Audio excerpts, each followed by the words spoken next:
His little sister hugged her pet dragon, beaming with joy. I love it. Is this really our home? The pet barked along. Siu smiled gently. It really is. Sioa spun around the massive room. The ceilings are so high, and the living room is huge. There are so many rooms, it does not even feel like our house. A warm smile played on Siu's lips. Little Black, isn't this great? Siu thought to himself. Does she really love it that much? Sioa grabbed Little Black and dragged her brother. Appa, you said we are throwing a housewarming party, right? Siu nodded. Yeah, I already invited a few people. The girl grabbed his hand and yanked him along. Then let us go. Siu stumbled, confused. Go where? To buy food for the guests, obviously. Siu looked startled and worried. Seoa, you are gonna cook? Is that okay? He was concerned. She was a great cook, but her health was still fragile. But his sister just beamed at him, eyes crinkling. It will be fine. I can definitely handle a little cooking. Siu's heart melted. All right, let us go. He thought, maybe that care at SH Hospital really paid off. She looks so much better and healthy these days. The warm sunset bathed the two siblings in peace. Let us move out, Appa, and you too, Little Black. The pet barked in response. Somewhere else, a man looked down and muttered under his breath, Mongxiu, Mongxiu. The man clenched his fists together tightly, radiating pure malice. That bastard destroyed our Pandemonium branch in the Siu district and even ruined years of work on our secret illegal awakened mass production plans. Mangxiu, Ozu Guan of Pandemonium asked coldly, where is he? An underling bowed respectfully. We have located him, sir. Ozu Guan's eyes turned vicious. Take me there right now. The underling jumped back in shock. Wait, branch manager? You are saying you are going to handle this personally? Seeing his boss's bloodlust, the underling waved his hands frantically. Sir, if you show up, the Inspector General will be alerted. It is too risky. This is the second time. Ozu Guan growled, his cold eyes showing no mercy. Mangxiu is mine now. Lead the way. Just as the tension peaked, another man stepped in and blocked the path. Please leave him to me, branch manager. He smirked arrogantly with a mocking look. Why use a heavy butcher's knife just to kill a chicken, sir? He was Zhou Buchen, an elite high-level executive within the Pandemonium organization. Ozu Guan glared at his cocky subordinate. You are no match for him. To make sure nothing goes wrong, I will take care of him myself. Despite the insult, Zhou Buchen kept his creepy, confident smile. If that is what you want, I will obey. But he turned away, pointing out the window at the city lights. Seems there is some trouble over at the school, though. Ozu Guan frowned. What is that supposed to mean? Zhou Buchen tapped his nose playfully. Well, those bloodhounds from the inspection bureau have a very sharp sense of smell, don't they? Suddenly, a wave of dark energy erupted, crushing the entire room. Ozu Guan's voice was a deadly threat. I will let your little jokes slide, just this once. Zhou collapsed under the pressure, gasping for air. He trembled and groaned. Cough. I am sorry. Drenched in sweat, he struggled to explain that the school was dragging its feet, finding the perfect sacrifice for the ritual. Because of that, Beelzebub caught the scent of the whole thing. Hearing that cursed name, the boss muttered, Beelzebub? The minion quickly added that the school tried to block him, but the devil himself showed up in person to handle it. Dubuk Qian looked up with calculating eyes. This is the real reason I came to find you, Director. You are the only person who can actually stop him now. The plan to train illegal awakeners was just a stepping stone for the school's secret project. Shadows swirled around the office as a terrifying demonic aura appeared behind him. He realized things were getting heavy. If the school is involved, the Red Hoods are definitely watching too. His knuckles turned white as he gripped his chair, weighing the risks. Even Myungji Huang lost to him.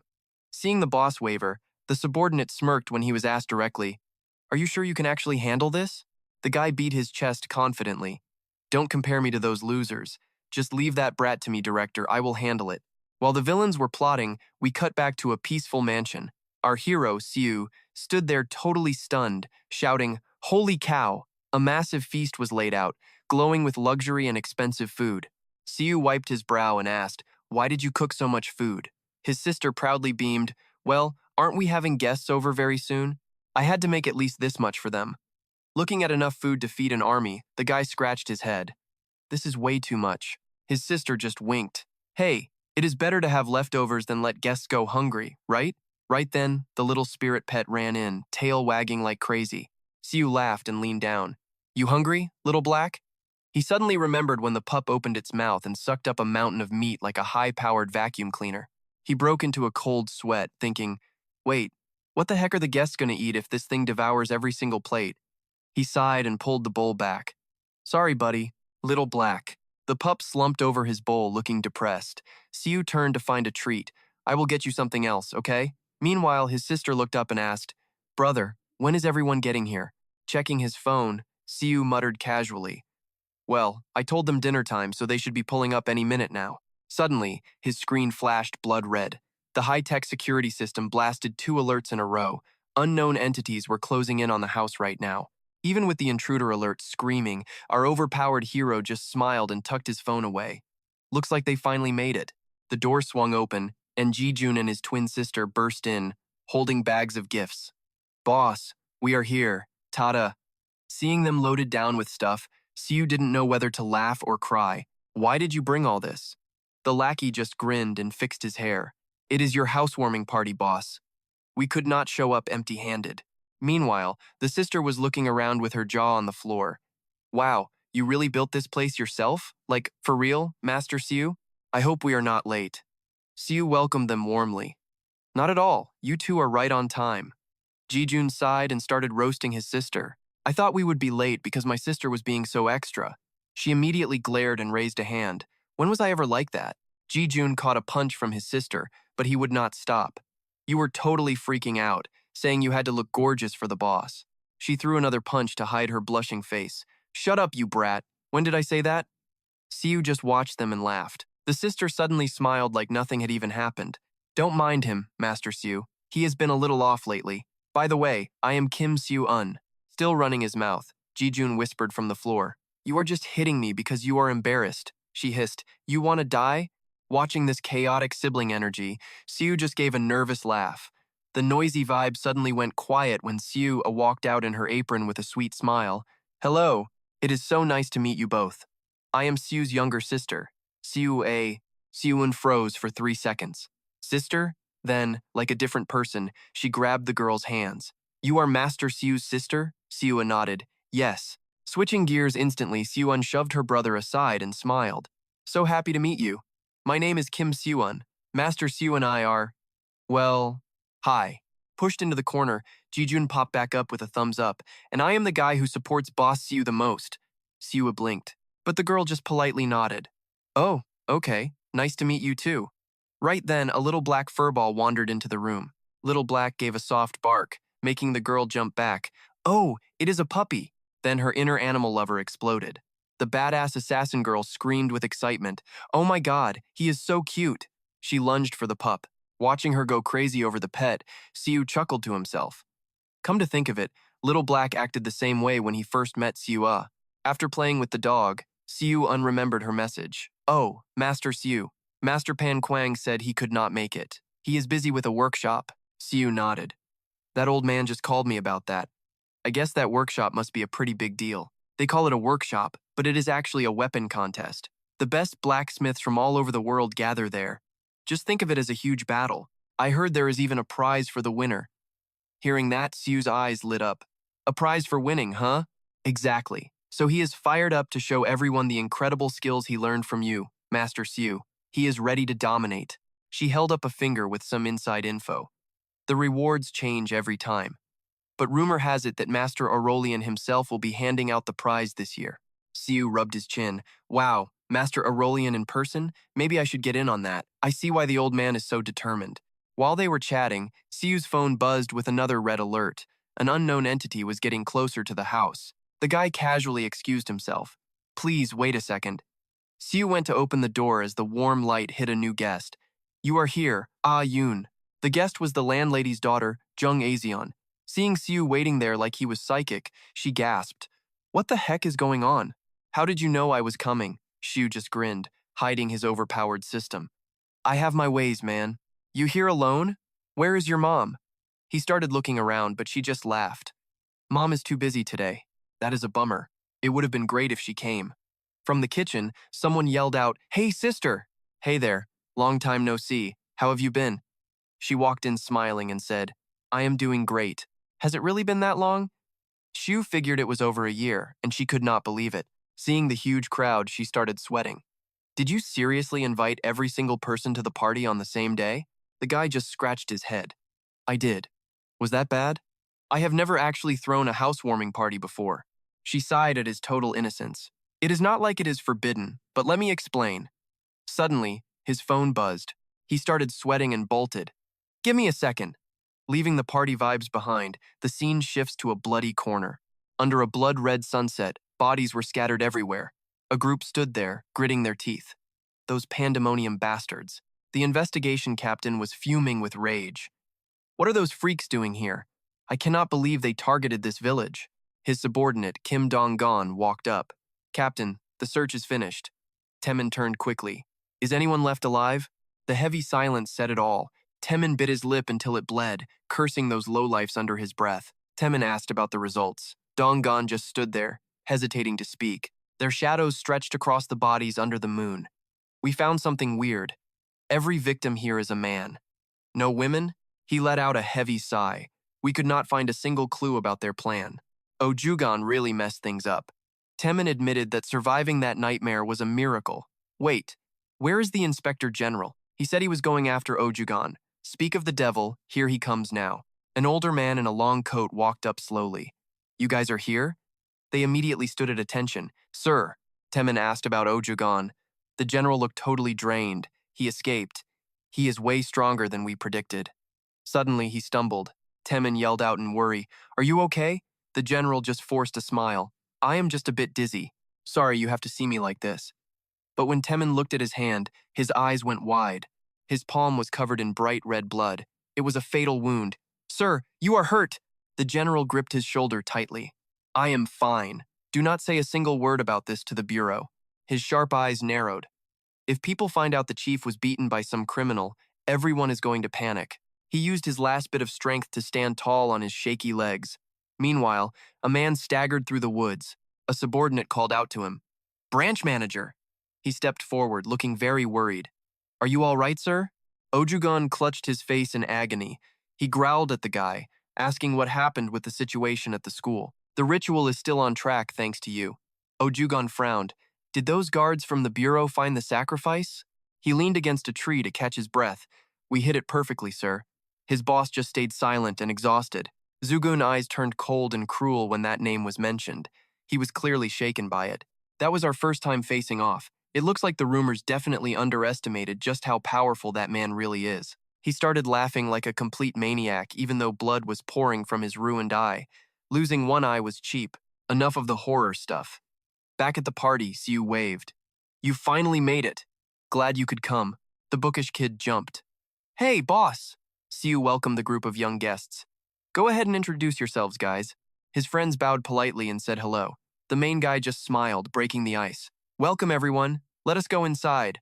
The kids stepped inside and their jaws dropped. This place is amazing. The bookworm kid could not believe his eyes. He grabbed his sister's arm. Can we live in a house like this? She just pushed her glasses up, totally embarrassed. How much do you think this costs? His sister looked serious. Probably way more than 1,000,000 won, for sure. The kid freaked out. 1,000,000 won? How many fried chickens could I buy with that much money? 1, 2?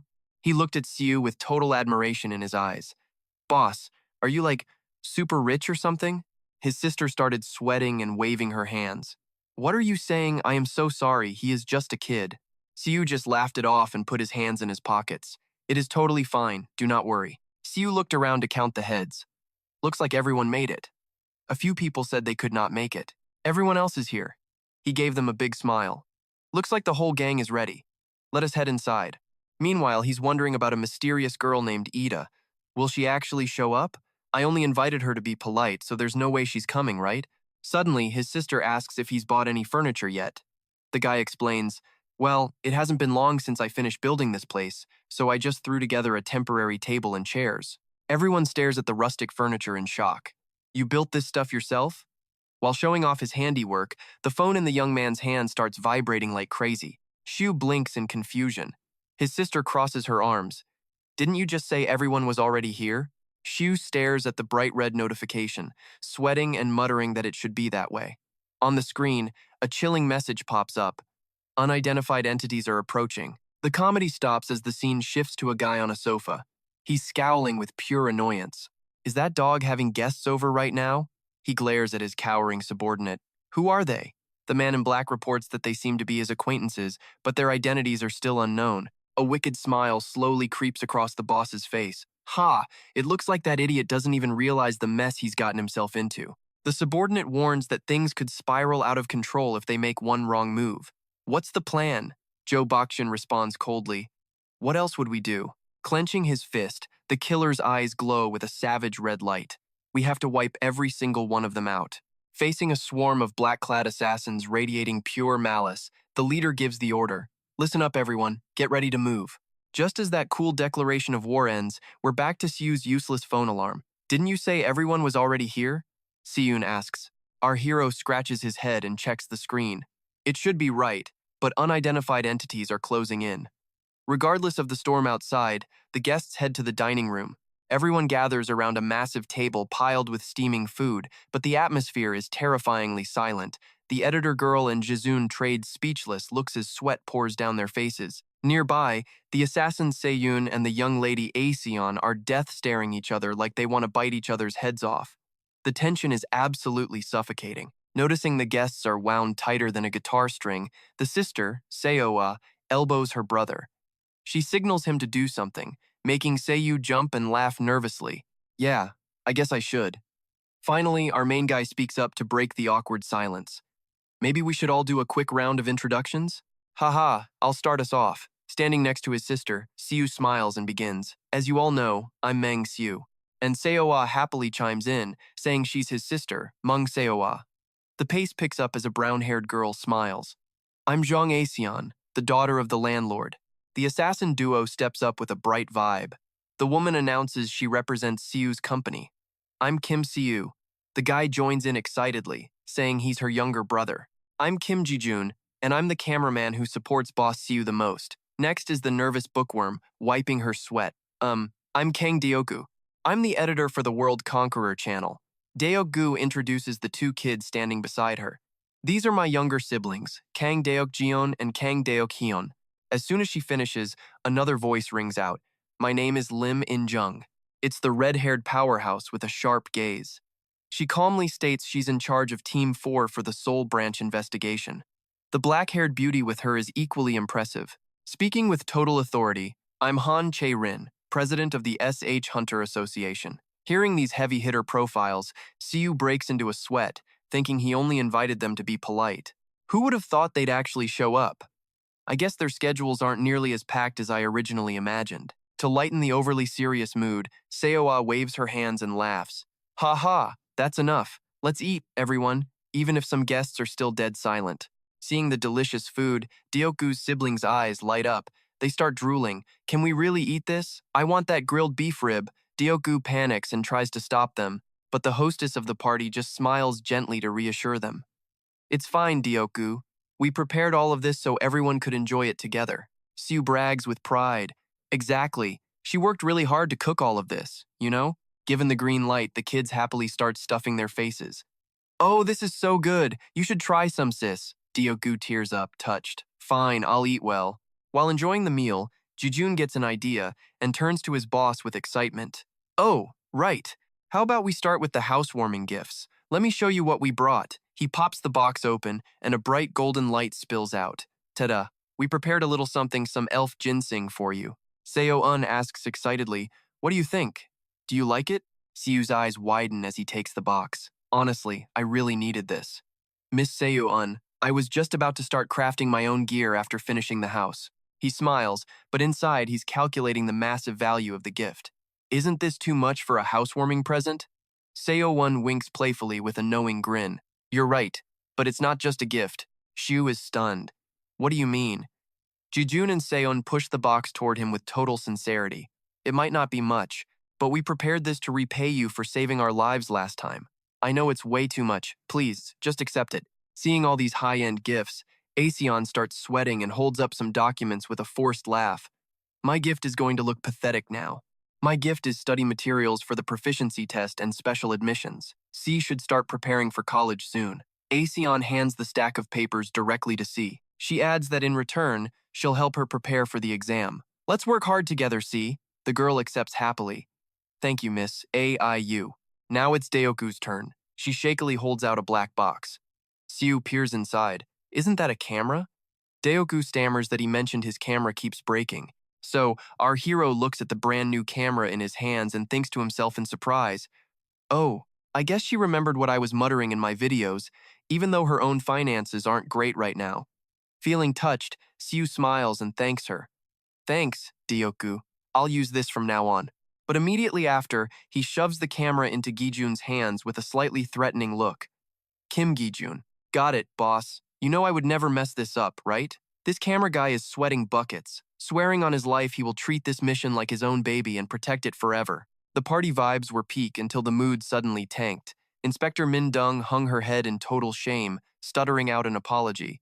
It was her first housewarming party, and she was freaking out inside. I had no clue I was supposed to bring a gift. I am literally too embarrassed to look at Master Siu right now. Seeing the powerful lady pouting like a lost puppy, Siu broke a sweat and flashed a quick thumbs up to comfort her. Haha, no worries. Seriously, do not trip about the gift. I am just glad you showed up. Hearing that, Min Dung looked up, but this alpha female still bowed low, drowning in guilt. I am so incredibly sorry, she kept saying, leaving Siu just standing there feeling totally useless. Now the pressure shifted to the last VVIP guest. Guildmaster Charon stood there speechless, a bead of sweat rolling down her face. She touched her chin and started stuttering out her words. I-E. Stuck in that heavy silence, Han Charon started sweating bullets and tripping over her words. Wait, did you not say we were not supposed to bring anything? Where did all this stuff come from? Siu tilted his phone screen, totally confused, and asked, What stuff are you talking about? Charon turned away to hide her blushing face. Just read it, she snapped. He curiously scrolled through the gift list. Siu blinked and started muttering to himself. What even is this? A carafe sofa? As soon as he read the name, he jumped like he had been shocked and yelled out, What? You just said a carafe sofa? Siu had no idea why she was freaking out. What is it? The female assassin lunged for the phone with lightning speed, demanding to see it for herself. Let me check that. After just a few lines, Xion's eyes nearly popped out of her head. She grabbed her hair and screamed in pure shock. Oh my God! A carafe sofa and a Harry Wotton wardrobe? Our hero wiped his brow, curious. Is that stuff expensive? She gritted her teeth and explained. Expensive? Each of these pieces probably cost billions of won. Now it was the young man's turn to have a financial heart attack. He was spiraling. Billions of won? What kind of crazy furniture costs that much money? Xion doubled down on how rare this stuff is. Money cannot even buy it. Her face was pale with shock. Carafe only makes 10 pieces of furniture a year, and in the entire world, there is only 1,000 Harry Gowerton wardrobes in existence. They are only sold to VVIP customers at the SH Mall headquarters. Siu stared at Charon with wide eyes, wondering how she scored this loot. Charon gave a smug little smirk. My dad, Han Min, is the one who actually runs the SH Mall. She actually handpicked all these gifts herself, you know. Siu finally felt the realization hit him. Oh, I see. Siu and Siun huddle over the phone, two broke guys having a dead serious debate. If it were me, I would just pick one of these, either the sofa or the wardrobe. Siun nodded along. Yeah, same here. Charon's lips started twitching. She immediately shut down their poor people logic. But all of that stuff is for you. The entire party went dead silent, like everyone just got hit by a shockwave. From Siun to Lady Arjun, everyone's jaws hit the floor. They were frozen like statues. Feeling the laser beam stares from every single guest, the guildmaster started sweating nervously. Siu's hand shook as he pointed at the screen, trying to confirm the insane truth. You are saying all of this? Every single bit? His eyes were bugging out, sweating as he read a list that went on forever. So, we have got a wardrobe, chairs, tables, a robot vacuum, a fridge, a washer, and a dryer. The list just kept going. Dishwasher, TV, sound system, iron, toaster, drawers, display cabinets, a bed. It would not end. Blankets, cushions, pillows, mattresses, even an air fryer. Charon gave a proud little look and dropped the mic. Yep, every last thing. The crowd froze for 5 seconds, then everyone's head snapped around to look at the empty house. I am dead. Thinking back to when I was scrubbing floors with cheap soap, I just tried to put my phone away. Seriously, that is definitely the SHC corporate style for you. Who gives away luxury items as housewarming gifts? The world of the rich is just on a whole different level, man. Suddenly, a lightning bolt of realization hit his brain. He started sweating buckets, panicking. Wait a minute, hold up! Thinking back. They do not see this as a dowry, do they? The pressure of this whole billionaire romance vibe was too much, so Siu slipped outside for some fresh air. It feels like everyone thinks I am actually dating Han Charon. This misunderstanding is blowing up way too fast. Ugh, forget it. I do not know anything about any of this. Carrying his bags under the streetlights, he tried to comfort himself. Whatever, she is the one making stuff up anyway. Suddenly, his phone buzzed in his hand. Siu picked it up. That familiar warning popped up. Unidentified entities are approaching. The guy was still clueless, staring at the screen. Is that the delivery guy, or maybe something else? But this time, the system was not joking around. The screen flashed a blinding red with an urgent message. Warning. Conflicting magic detected. Switching to emergency mode. Siu froze, his face turning pale. Wait, what? His eyes went wide as absolute rage started boiling up inside him. Who dares to crash my housewarming party? He growled under his breath. Right in front of him, a massive explosion rocked the earth and swallowed his villa gates. A giant ball of fire tore through the silent night. Rewind a few minutes. Right at the gate, the pandemonium assassins were already gathering. One guy looked up at the fancy building. Ho ho, look at this place. That lucky brat is living in style. Their top executive, Du Buk Cheon, rested a long spear on his shoulder. He let out a creepy, excited laugh as he called out the target's name. Minsu! He gave the order, and a massive bald henchman stepped forward. Got it. The bald guy flexed, pouring every ounce of magic into his bulging fist, ready to smash the door down. Bukcheon stood back, waiting for the show, but when the gate did not budge, he frowned hard. Hey! What the heck are you doing? The bald guy started sweating, backing away and stuttering. No, it is just… Bukcheon brushed his hair back, totally annoyed and done with them. Seriously, I cannot believe you idiots are actually members of Pandemonium. After insulting his men, his veins popped as he gripped his magic spear. A glowing red aura covered the blade. He sliced the air with his weapon and barked at his useless henchmen. Move! As he got ready to strike, he started doing the math. Man, those bureau punks are probably going to swarm this place once they hear the noise. His face twisted into a mask of pure madness. He roared as he swung the spear straight down at the gate. But honestly, it does not even matter, as long as we finish this before they boom. A massive wave of power hit the gates, triggering a world-shaking explosion. Smoke billowed everywhere as a blinding light swallowed everything in sight. Before the smoke even cleared, Du Bukcheon strutted through like a total boss. He tilted his chin up and barked an order to his minions. Finish this up, fast! But despite his boss's big ego, the bald henchman was actually backing away. His eyes were wide with pure terror as he yelled out, Boss, look! Sweat drips as he stammers, staring ahead. That bald giant's mouth drops in pure terror, pointing a shaking finger at the impossible result. How is it still standing? Looks like our main man predicted every single move. Ha! That gate is totally untouched, even after a devastating blast. CEO Bukcheon's eyes are popping out of his skull in total confusion. What the hell is going on here? As the dust clears, a chilling silhouette of a woman clutching a sword steps out. She looks cold as ice. Committing crimes in a residential neighborhood like this? Seriously? Talk about a bold move. The second the bald guy sees her face, his eyes nearly fall out. He is sweating bullets. That is Lee Min-jung. She is the inspector known as the Human Butcher back in Seoul. Why is that bitch here? Under the moonlight, half of Min-jung's face is buried in shadows. She lets out a cold, mocking smirk. Usually, common thugs do not have the guts to be this loud about their crimes. The blade in her hand flashes with a dangerous glint. Min-young's eyes glow red as she screams at the trash in front of her. Suddenly, the goofy Lee Jun pokes his head out with a totally clueless look. What is happening? Wait, are these guys the big bro's guests or what? Bukcheon is still shook, his eyes twitching as another beauty steps out. Who is she? These villains are officially spiraling now that they see who else showed up to this little housewarming party. Han Chae-rin. Cold sweat pours down Bukcheon's forehead as he grinds his teeth in a total panic. Why on earth is she standing right there? It is definitely Han Chae-rin. Bukcheon's brain is short-circuiting. The bald guy turns to his boss, shaking like a leaf. Boss, what the hell do we do now? Damn it. Messing with the SH group in Korea is a massive headache. He knows he just kicked a hornet's nest, but Bukcheon grinds his teeth anyway. There is no turning back for them now. He swings his magic spear and screams like a maniac. He orders his goons to charge to their deaths. Kill everyone except for Han Chae-rin. The black-suited thugs charge in.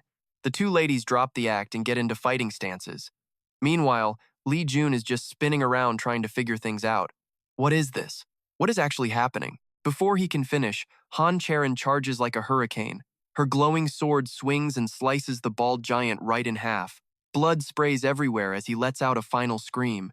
Seeing the bloody mess, Lee Jun panics. Wait, pandemonium? What is a criminal syndicate doing at our place? Minjung draws her sword and snaps. No time for details. Leaving the chatty kid behind, the human butcher dives straight into the middle of the assassins with insane speed. One thug tries to block her path, but Minjung vaults into the air. Her silhouette against the giant moon looks like a goddess of war descending to earth. Her blade comes down in sharp arcs of light. She tears through the crowd as screams and the sound of rending flesh fill the air. Watching the lady who was just bowing and apologizing turn into a literal meat grinder, Lee Jun stammers. God help me. Minjung swings her green blade, effortlessly parrying every attack from the assassins. Lee Jun suddenly whips his head around when he hears a bone-chilling noise from another direction. On the other side, Han Charon is spamming skills like crazy. Her purple blade creates shockwaves that shred the dark henchmen into tiny little pieces. Purple energy petals dance in the wind with every elegant, bloody swing of the chairwoman's sword. The villains are dropping like flies. The only thing left is the sound of pure agony. Bukchan watches his gang get humiliated and roars in fury. You idiots, you seriously cannot handle two women by yourselves? Too late to stop now. The leader flashes a twisted, sick grin and gets ready to fight. Whatever. It has been a while since I had some fun. Minjung braces herself, pouring all her power into her sword to block the incoming hit. As the dust settles, the two rivals stand face to face. The tension is unreal. Bukchan brushes her flaming blade aside, smirking at the struggling inspector. Wow, you actually blocked that? I guess the rumors were true. He drops the fake smile. He steps forward coldly, letting out an overwhelming pressure. Then, his mana totally explodes. He unleashes a flurry of flaming spiderweb slashes. Pinning her down with brutal strikes, the villain lets out a demonic laugh. Ha! Looks like you are really struggling now. Heavy pressure weighs down on Minjung's sword as she fights to survive the shower of sparks. He keeps taunting her. Is this really all you have got? Red energy explodes every time their weapons collide. Bukchan roars like a bloodthirsty beast. Come on, entertain me a little more. Watching the action movie unfold from the sidelines, Lee Jun mumbles to himself. This is insane. I have no idea what is even happening. He looks over and sees Han Charon slicing through more assassins. He worries as he realizes these criminals are trying to break into the big bro's house. It looks like even Charon is starting to have a hard time. The guy bites his lip, regretting that he showed up to the party without his protective gear. If I knew this would happen, I would have at least brought a shield. Suddenly, a light bulb goes off. Lee Jun's eyes widen like he just discovered the meaning of life. Without wasting a second, he turns around and sprints back into the house. Rushing into the dining room, he sweeps the plates of delicious food aside. He mutters with pure determination. This is the table my big bro made with his own hands. Using his raw cameraman strength, the guy lifts that massive wooden table right up. I am sure this will work just fine as a shield. Seeing her brother acting crazy and taking the furniture to war, his sister yells out, Lee Jun, what are you doing? Taking a table to a fight is next level. The female guests huddle behind her in fear. One girl with glasses asks, what is going on out there? At their feet, the little black dog growls. Dropping the jokes, Lee Jun hauls his massive shield and looks at his sister with a dead serious expression. Sis, whatever you do not let anyone outside. You get me? Absolutely do not step outside. Now, back to the brutal battlefield. Chairwoman Charon is still dancing through the assassins, her purple petals looking beautiful but deadly. Suddenly, the guy with the wooden table charges out like a brave knight to help, screaming at the top of his lungs. One of the assassins turns around, squinting his eyes with total contempt. Look at this little brat. He charges up his fire mana and slams a burning strike into the homemade wooden shield. Get lost. The impact is too much, sending Lee Jun flying back with a scream. The table is solid, but Lee Jun is hurting. Jun coughs up blood and collapses against the table, gasping for air. Damn, he is way too strong. Before he can even breathe, the assassin circles around with insane speed. He lands a diagonal slash that breaks through his defense. Jun is stunned. When did he even move? Mindung squeezed his eyes shut, drenched in cold sweat, bracing for the end. The guy was too fast, but right as death loomed, a flaming blade swung through, severing the attacker's arm in a flash. Startled, my eyes snapped open as I spun around. Buck Cheon seized the moment, grabbing my hair and yanking hard before slamming several knees into my face. This guy was a total nightmare. The ruthless monster sent Gijin flying, blood spraying across the battlefield. With cold, soulless eyes, he gathered deadly mana in his hand for one final savage strike. Die already, he hissed. In that lethal moment, a massive surge of flaming energy slammed into Buck Cheon's chest. The resulting explosion was deafening, sending the villain tumbling back thousands of feet through the dirt and debris. Before the smoke and embers could even clear, a familiar white sneaker stepped out from the haze, landing firmly and calmly on the ground. A sharp metallic ring echoed through the air as Charon's sword collided head-on with Buck Cheon's spear. The killer's eyes danced with twisted delight. He pressed his spear down, wearing a smug, mocking grin despite the struggle. "Not bad," he sneered. "Your skills are decent, but more importantly, you have got a pretty sweet blade there." Purple magic flared as he doubled his pressure, trying to crush Charon. With a wild, dark glare, he growled, "But you are still just a little brat." Suddenly, the assassin triggered his ultimate S-rank skill, Overclock. "This is how I became a director at Pandemonium," he boasted. Blue electricity began to crackle and surge through Buck Cheon's entire body. Racing through his veins, the power did more than just boost his speed. It cranked his kinetic vision and reaction time to the max, pushing his perception into a whole different league. The world around him suddenly ground to a halt, looking like a glitched movie. Everything shifted into a surreal, slow-motion state of being. He watched the environment stretch and warp as his hormones peaked. The arrogant assassin swung his spear, savoring his absolute dominance in this frozen reality. "In this world of mine," he thought, "I am the only one moving. Here, I can shatter the sound barrier and move at my own pace. If I push it, everyone else looks like a snail." Buck Cheon lost himself in the madness, acting like a self-proclaimed god. "In this space, I am the only true entity that can actually function. In this world where everything is stopped, I am the one true lord." While basking in his own delusions, the self-proclaimed lord's pupils suddenly shrank. His jaw dropped, trembling as he struggled to believe his own eyes. A massive, demonic shadow with razor-sharp teeth loomed behind him. His survival instinct screamed. A chilling shiver raced down his spine while death bells rang in his head. His gut was shouting that he was about to get deleted from existence. Move now or die. Without a second thought, Buck Cheon yanked back his spear and threw himself aside, barely dodging an invisible, blindingly fast strike that ripped through the air.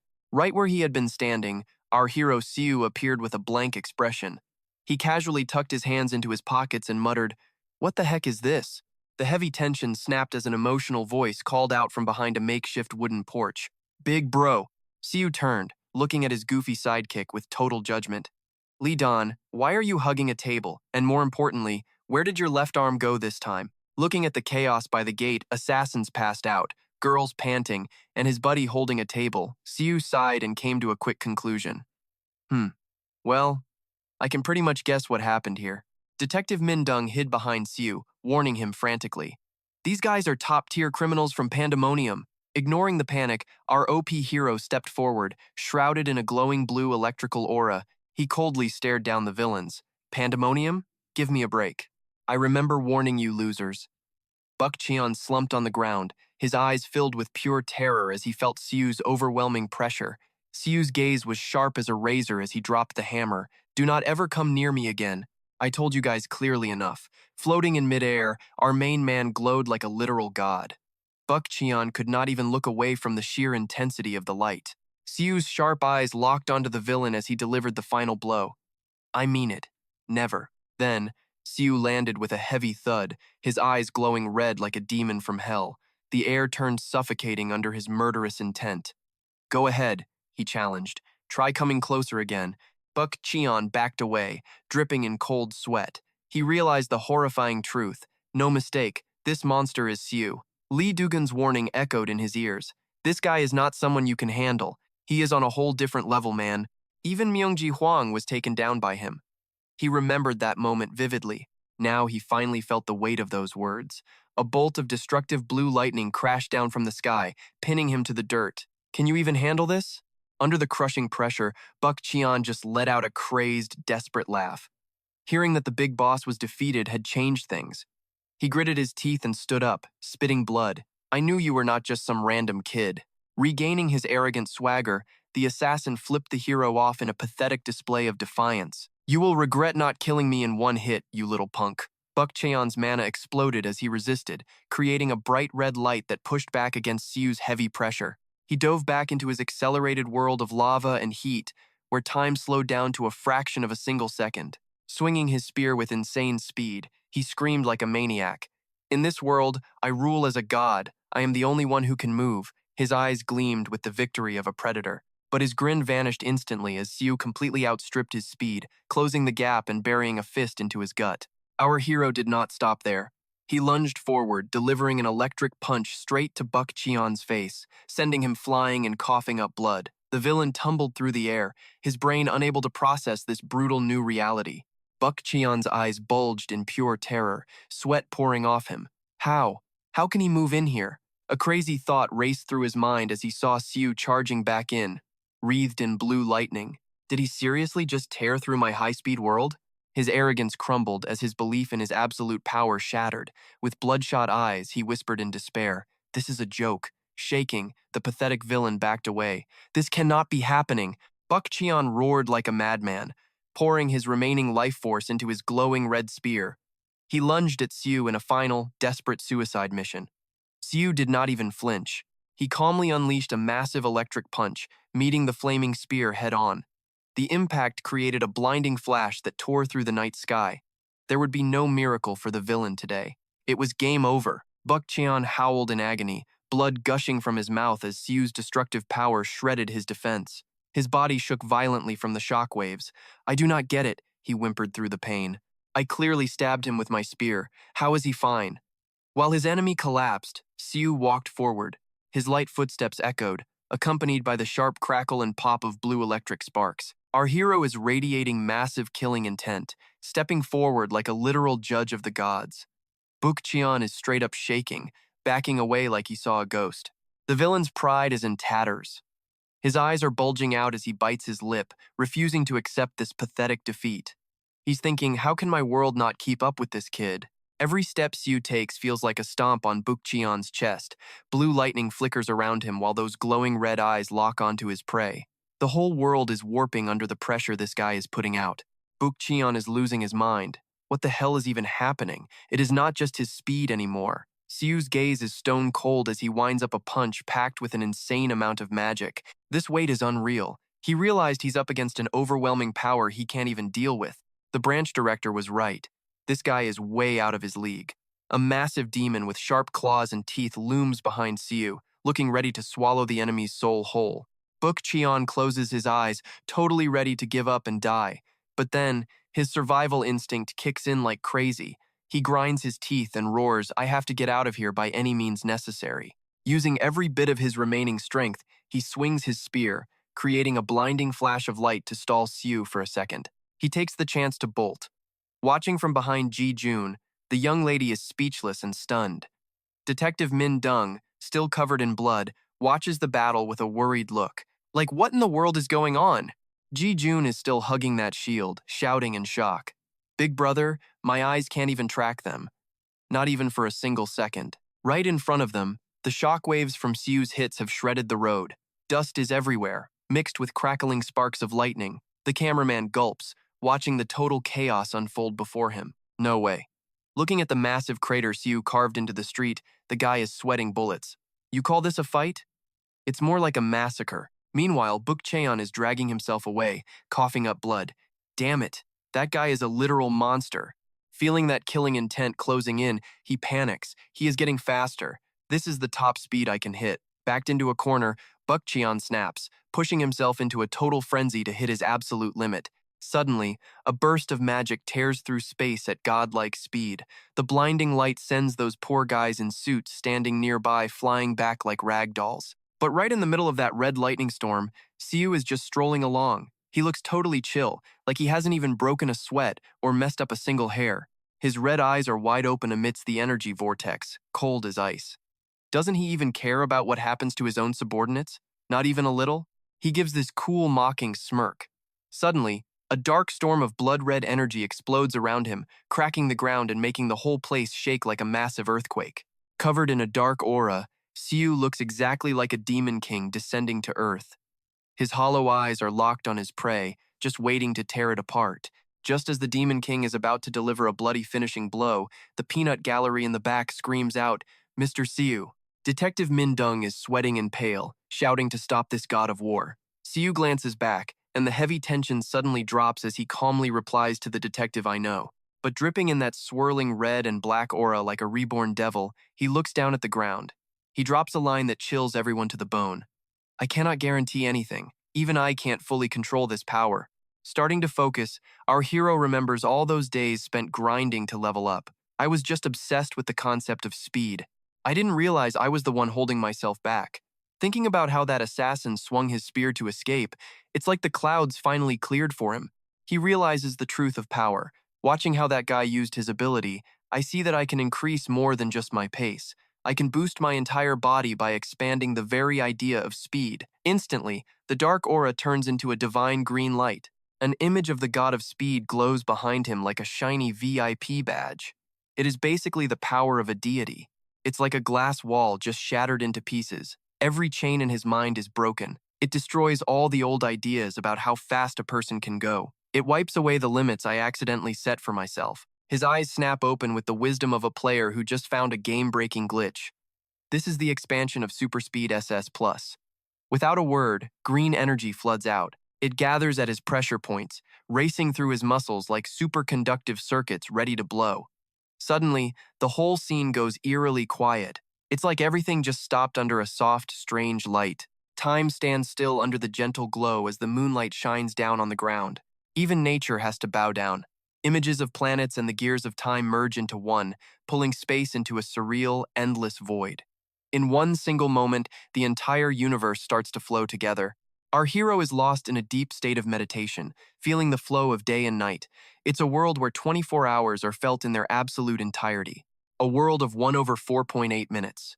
Open UHT. Everything around him is now moving like a glitched video on the slowest speed possible. Time crawls and sound is trapped in the air, unable to reach us. In his cheated-out eyes, the villain looks ridiculous, just floating there with all his might. It's like a world of slow-motion lava. A world of 1/9.6 seconds. A high-speed realm pushed to the absolute limit of human possibility. Totally breaking the rules, he looks at his prey like a god who controls the laws of physics. He smirks, his emerald eyes glowing with total confidence. But wait, boom. The image of a 7-foot messenger god with proud wings descends, giving him total coverage. Super speed of 2 meters. SS+. That is god-tier power. Looking like a total boss, Siu enters the infinite realm where no human has ever stepped, 1/75 seconds, the world of Tat Channa.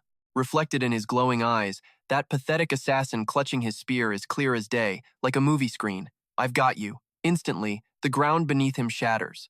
Siu's body turns into a green laser, tearing through the night sky.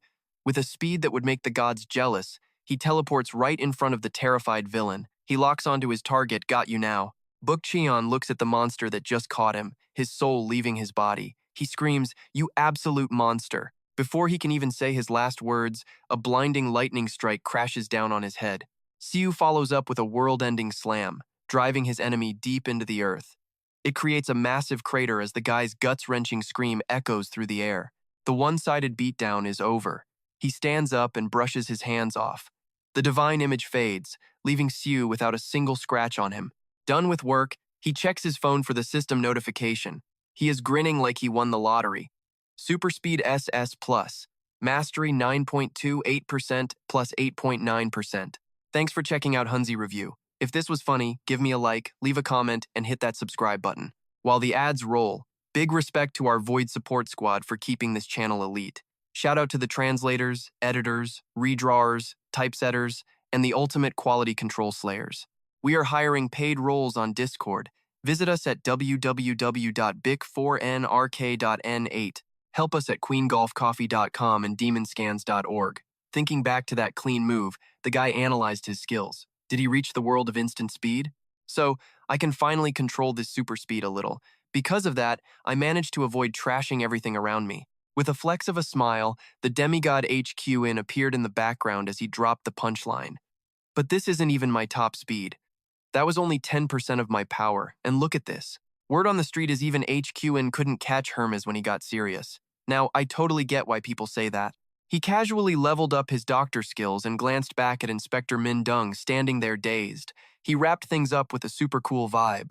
Look, I saved them from the absolute brink of death, even if I didn't really want to. After receiving this gift out of nowhere, the inspector just sweated and forced a helpless smile. Thank you so much for your hard work, sir.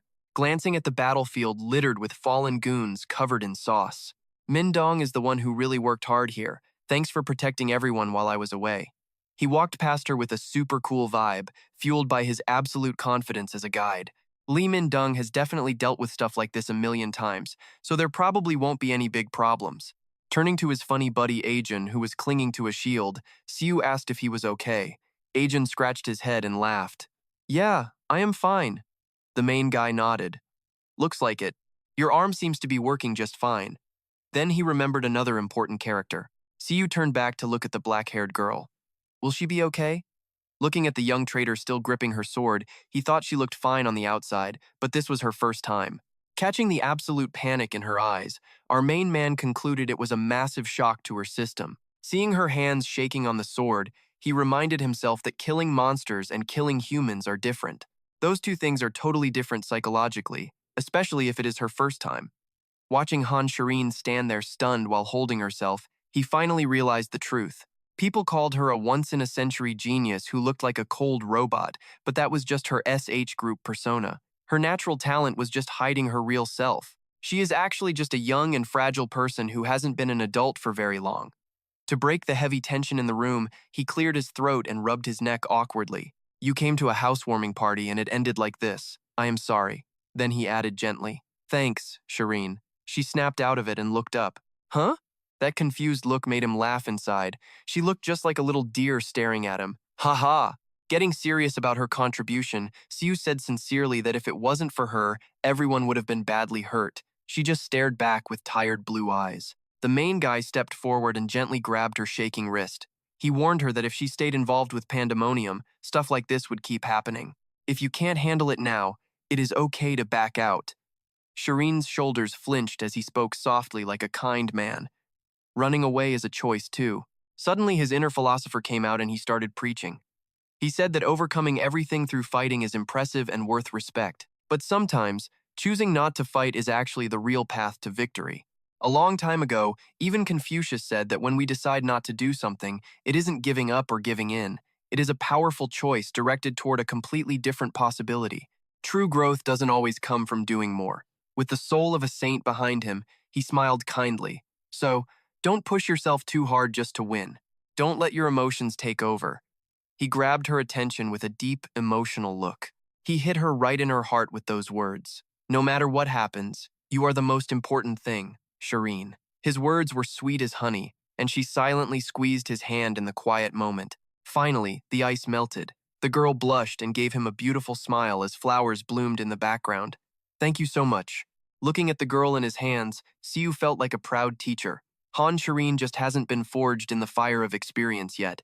As long as she doesn't fall into despair when hitting walls like this, she has the talent to become a hunter that travels between worlds. Thinking of his big mission, he smiled with a heavy sense of duty. So until then, helping her grow safely by her side is my role as her teacher. But wait, no matter how noble the goal is, reality hits different. In his head, he started counting a mountain of gold and cash. He laughed and rubbed his head happily. That is why I get paid 10 billion won a month. I am the one who should thank you, Shireen. After that romantic moment that smelled like money, the cleanup crew showed up. The inspectors from the Hunter Association arrived soon after. Back with the squad of guests, our main man sighed in relief. The housewarming party ended in total chaos. Luckily, none of the guests were hurt and everyone could get back home safely. Looking at his dog Den wagging his tongue, he did the math. Those pandemonium guys didn't even make it past the door. Plus, Mindong, Shireen, and Ijun stopped them. And even if they didn't, Black Rock would have handled them easily anyway. Still, seeing his friends all scratched up and huddled together made him feel a little guilty. I am grateful, but I feel bad for dragging them into this. Ignoring his thoughts, the camera shifted to the inspectors at the scene. The captain's voice boomed. Shua, are you done identifying them yet? The inspector nodded. Yes, Captain. All of them have been confirmed as members of Pandemonium. The leader checked the list. Every one of these guys has a huge bounty on their head. Suddenly, Shua pointed at the ground. Hey, this guy's still alive. Naive girl strokes her chin, asking her boss what to do. An edgy dude standing behind her replies coldly, What do you mean? What should we do? A short, ice-cold command rings out without a hint of hesitation, kill him. The words pierce the air, making the eavesdropping teen jump in pure shock. These inspectors talk about ending a life like they are just buying groceries. If we let this guy live, he will just keep repeating the same crimes. More innocents will get hurt later. That is what the captain warned about. It is the final nail in the coffin. Yeah, let us just do it. Cold sweat pours off our hero. He finally gets it. No wonder these Hunters Association inspectors are called butchers. Now I see why everyone is terrified. I think I understand now. Amidst the chaos, Inspector Minjong rushes over with intel. That guy you just grabbed, Siu, his name is Du Bukian. He is a top-level fresher executive for Pandemonium. If you do not mind, we will take custody. Happy to dump this problem on someone else. Siu agrees instantly with a grin. Be my guest. That is the association's job anyway, right? That is why I kept him alive. Right in the middle of this bloody, gruesome scene, his stomach starts growling for real. All this talk has me seriously craving some delicious pork hock. Should we grab some braised pork for dinner? I thought about finishing him myself, but it is better to leave it. However, the next second he flips like a pancake and calls Min Jong back. Wait, there is one more thing. If it is no trouble, if you find Pandemonium is headquarters, can you let me know? Min Yong spins around, eyes wide at this insane request. We will tell you if you ask, but why are you asking? The main character's face instantly clouds over. A terrifying, murderous aura floods the entire room, turning the atmosphere heavy and pitch black. He drops a line cold enough to make anyone shiver. I want to show them what happens when they ignore my warning. These punks need to be taught a lesson. Looking at his blood-stained hands, Min Jong nods with a serious look. Message received. Then she remembers something and mentions a housewarming gift for him. Instead of a gift, how about my team regularly patrols around Hunter Meng Xiu's place? Her subordinates freak out, eyes bulging. Wait, hold on, Captain. The male inspector starts sweating bullets, questioning his boss's reckless move. Haha, is this actually okay? You definitely did not discuss this with the team beforehand. Using public authority for a personal favor seems pretty wrong, does it not? Min Jong fires back smoothly. Patrolling our jurisdiction is part of the job. Hunter Meng Xiu is houses within our territory. The subordinate tries to argue that is true, but Min Jong shuts him down. She channels her boss energy, declaring loudly that Hunter Meng Xiu is a Pandemonium target. The association has a duty to protect citizens in danger. Watching the villains get dragged away, she drops the final, convincing reason. Today was proof it is a great chance to track Pandemonium, is every move. Hearing that long, overly logical explanation, Xiu rubs his chin and sums it up. So, basically, what you are saying is, if you hang around me, you can catch Pandemonium. He smirks and points at her. That is your plan, right? Min Jong winks back something like that. And the most important part, she leans in with a determined look. Think of this patrol service as your official housewarming gift. Put on the spot by such a bold offer, he just scratches his head and grins. If you say so, I cannot refuse. This gift is actually great. Looking at his trash door after the battle, he sighs internally. I built a new house, but it is still missing a ton of stuff. It can block intruders, but it cannot exactly kill them on its own. Even with that beastly guard dog Blackrock watching the basement, he calculates the risks carefully. Blackrock is here, so I am not too worried. But in the worst case, anything could still happen. If the inspectors patrol often, I won't have to stress about the house or Seo. Ah, deal closed. I am counting on you, Min Jong. Inspector Min Jong beams a bright, sincere smile back. Thank you very much, Hunter Meng Xiu. Seeing her act so unusually polite and obedient, he mutters a joke. I should be the one thanking you. You really know how to show gratitude. Min Jong spins around and walks off with total swagger, leaving her sweating staff to scramble after her. Let us finish cleaning up this mess. Once everyone is gone, Xiu stands there relieved. But before his smile even fades, his face contorts in pure agony. Looking at his swollen, trembling hand, he winces, feels like my bones are shattered. Thinking back to that red-eyed psycho swinging the spear, he evaluates the threat. Du Buchan. A fresher-level executive for Pandemonium, that guy was way more dangerous than I thought. Next to Eomji Guang, that Serverans level officer I fought, this guy is on another level. Between Serverans and fresher levels, it is only one rank, but the gap in power is like heaven and earth. The image of that flaming spear flying at light speed flashes through his mind, the one Du Buckshawn threw while escaping. He touches his aching arm, realizing how reckless it was to face that weapon barehanded. Honestly, it was a dumb move. Thank God for the system. A notification pops up. Breaking out in a sweat, he admits the truth. I only survived because my body was forged with that insane SS rank superpower. Mastery of SS rank power at 29.05%. If I messed up one step, I would have lost my hands forever. Imagining that spear piercing right through him, he shudders. If I had taken that attack head on, I would be the one dead on the floor. The shadow of those villains still looms large. He whispers a dark prediction: pandemonium is coming for revenge, and they are not going to stop. From now on, I will be fighting enemies even stronger than Du Buckshawn. He clenches his shaking fist. Have I really hit my limit using bare hands? Then he smirks as glowing phantoms of high-tier weapons appear behind him. He locks in the next plan. I guess it is finally time to craft my own custom gear. By a twist of evolutionary fate, humans were born without real weapons. We have teeth, but they are not sharp. We have claws, but they are weak. Anyway, humans sharpened wood sticks harder than their own fingernails just to stab stuff. They grabbed rocks tougher than their bones and hurled them. They totally hacked their physical limits. This gave them the edge over almost every beast out there. Suddenly, they were hunting monsters they once thought were totally unbeatable. Finally, humans climbed to the peak of this brutal, wild world. They snapped the chains of the food web and became the ultimate apex predators of the planet. Standing in front of a massive storage vault, a voice echoes. That is why, throughout all of human history, the variety of weapons has been absolutely insane.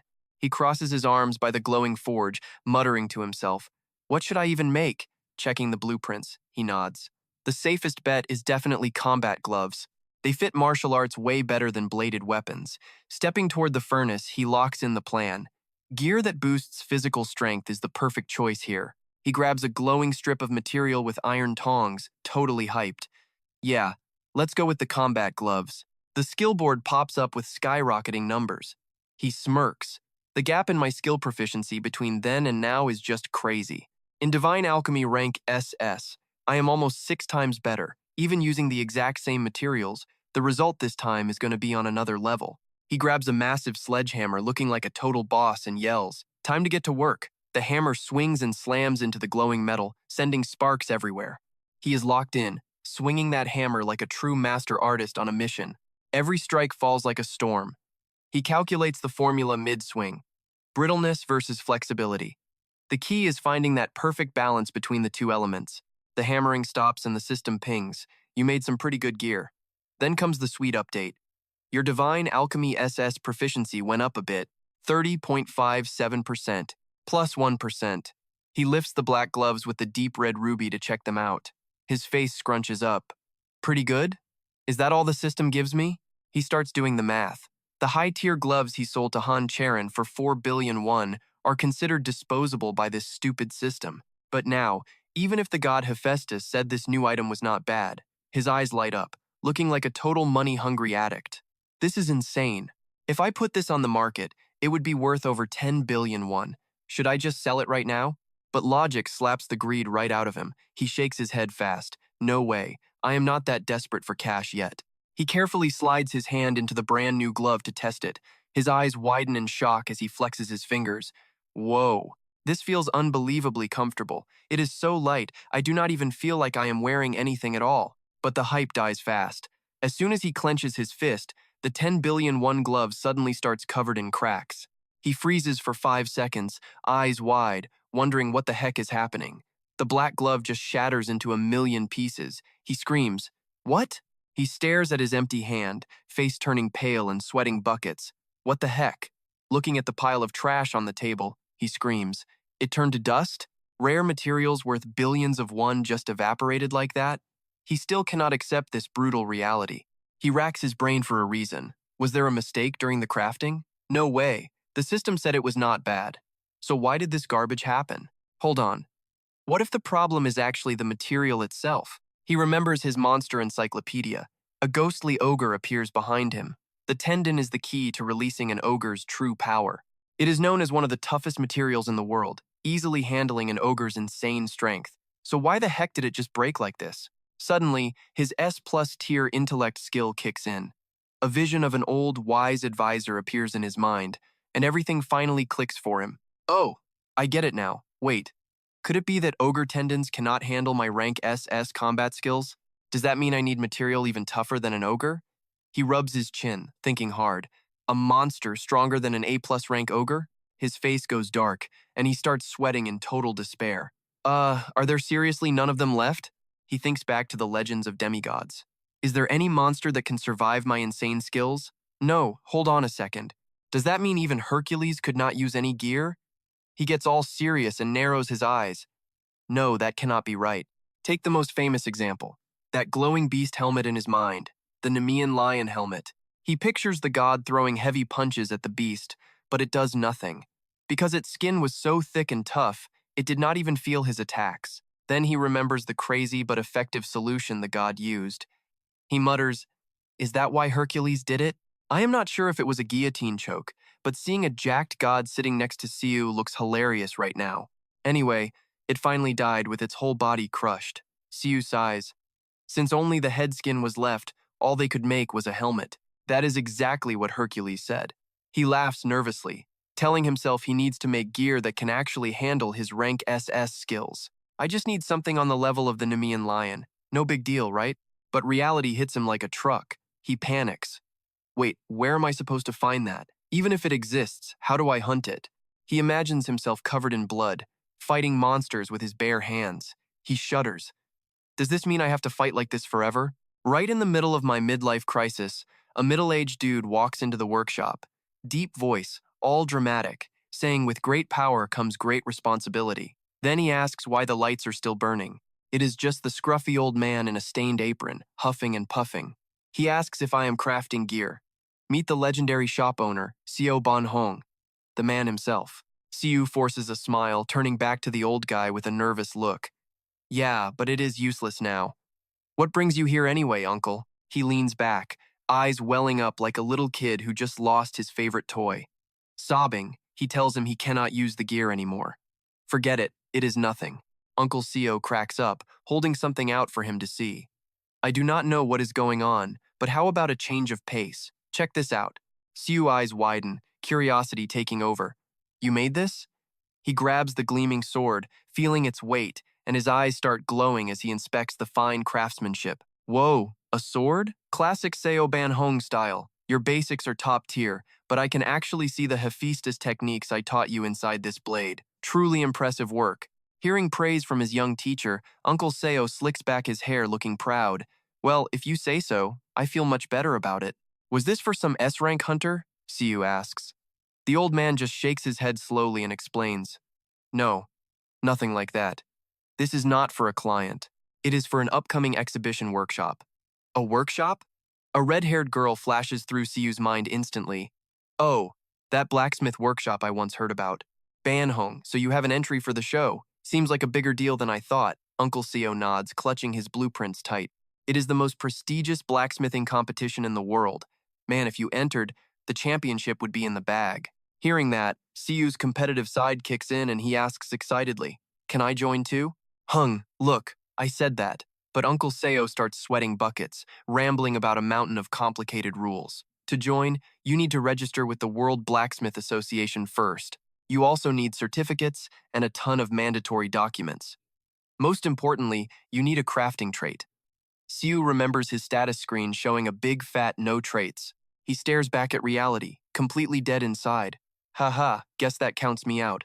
I am not just missing a trait, I am officially a zero-trait loser.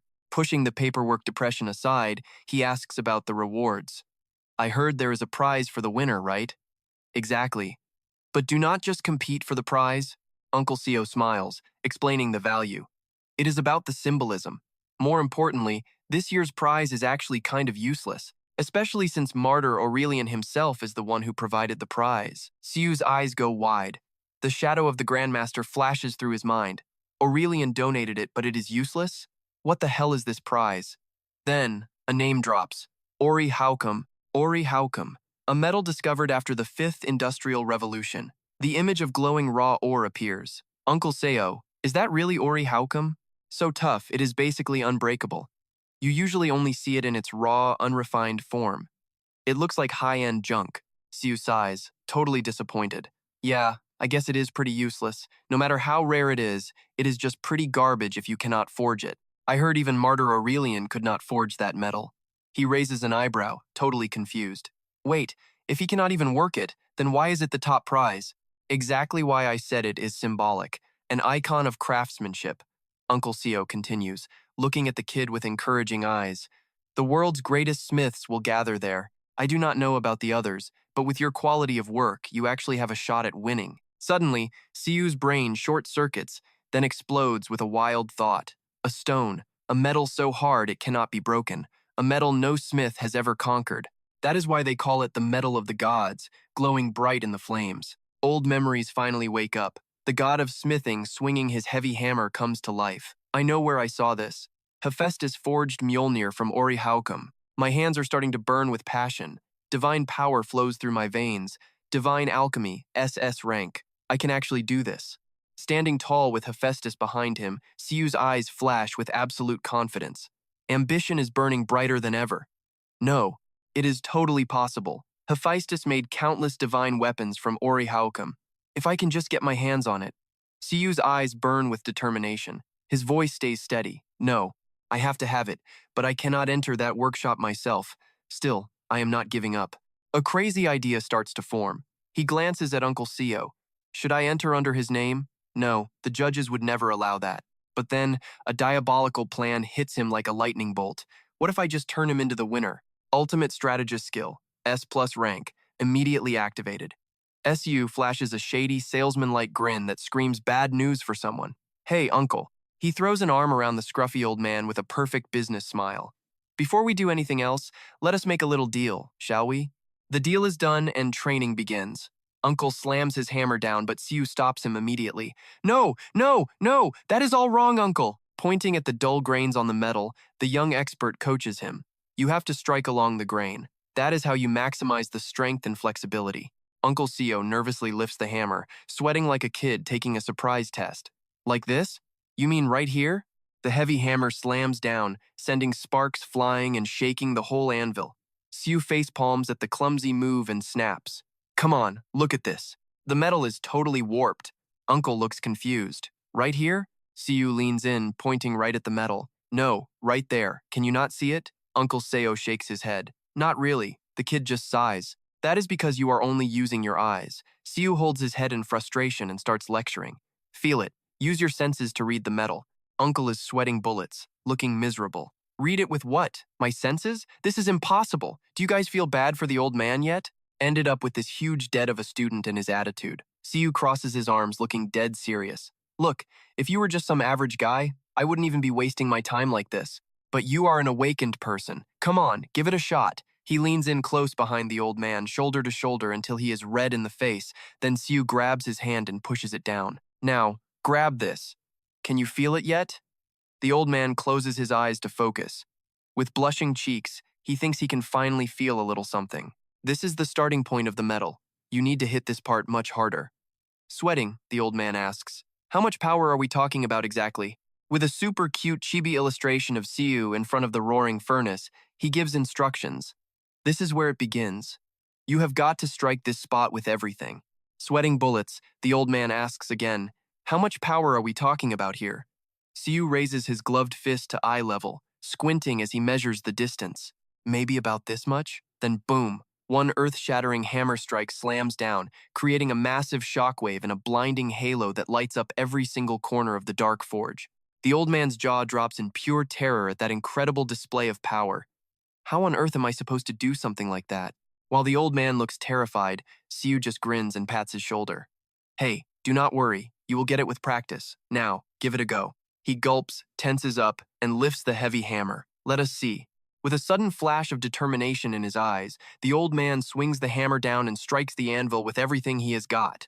Precise strikes rain down one after another, creating a rhythmic sound as the metal grains start to shimmer. Suddenly, Siu's eyes turn sharp. A bead of sweat drops as he speaks in a low voice. Wait, uncle! Siu suddenly grabs his shoulder and pulls him away from the anvil. Put the hammer down. We need to start with some serious physical fitness training first.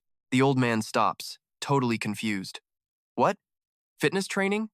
Why the sudden change of plans? A powerful lion spirit appears behind Siu as he points a thumb at his chest. Smiling like the sun, he says, "If you want to learn my techniques, you need the body for it." The old man's face falls. He argues that the seminar is less than a week away. Even if I start grinding now, how much muscle can I actually gain in 1 week? Siu cuts him off with a mysterious look. Look, uncle. Suddenly, a bubbling pot of purple liquid with floating skulls appears behind Siu. He smiles playfully, saying, "If you drink this secret herbal brew I personally made, you have got absolutely nothing to worry about."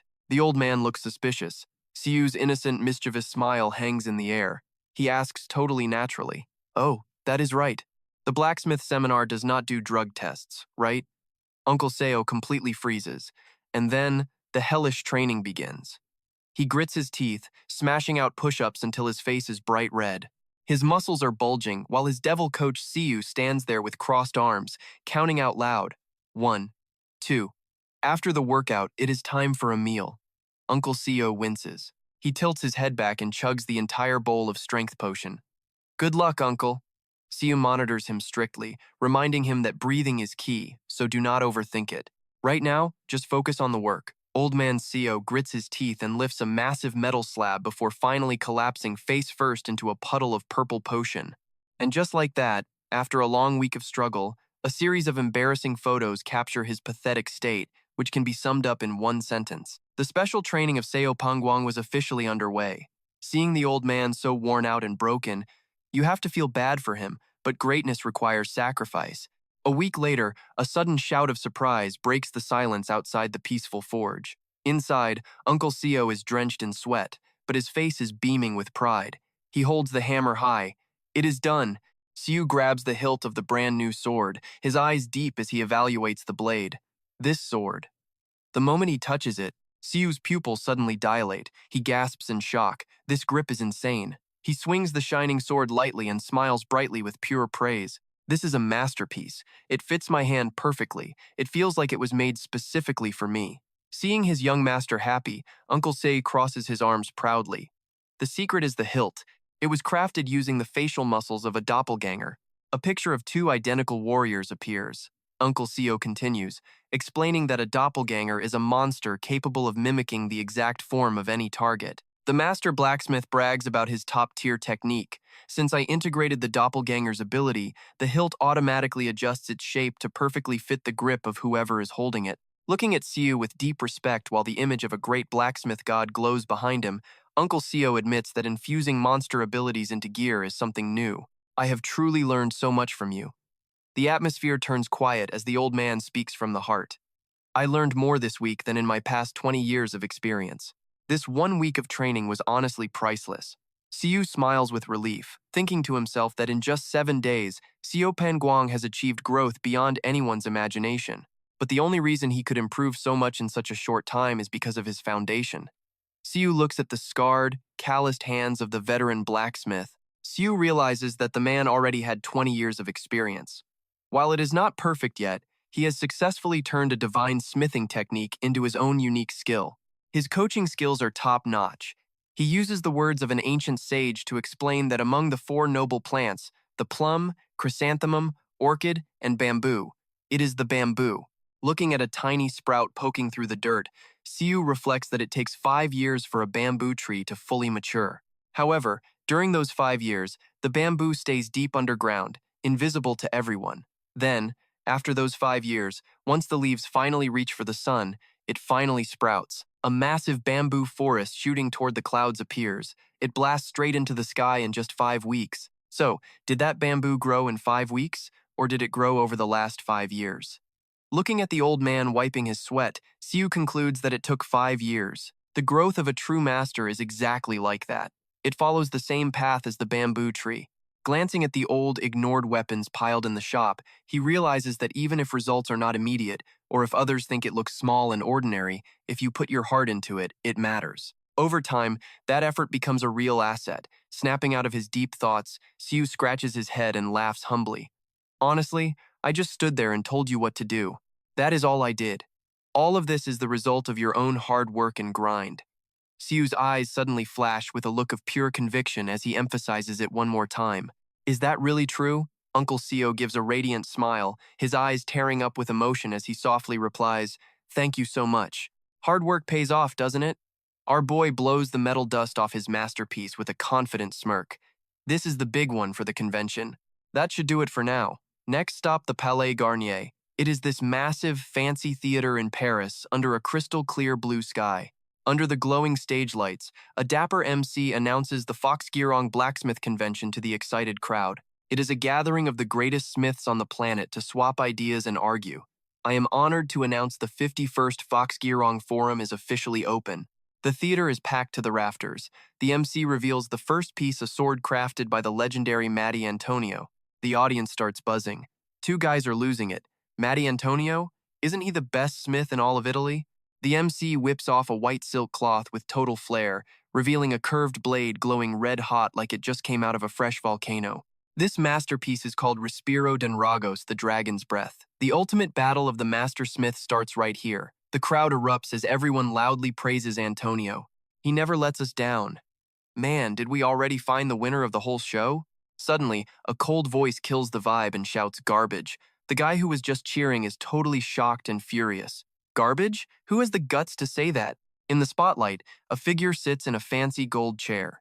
His face is older, but he radiates absolute power and authority.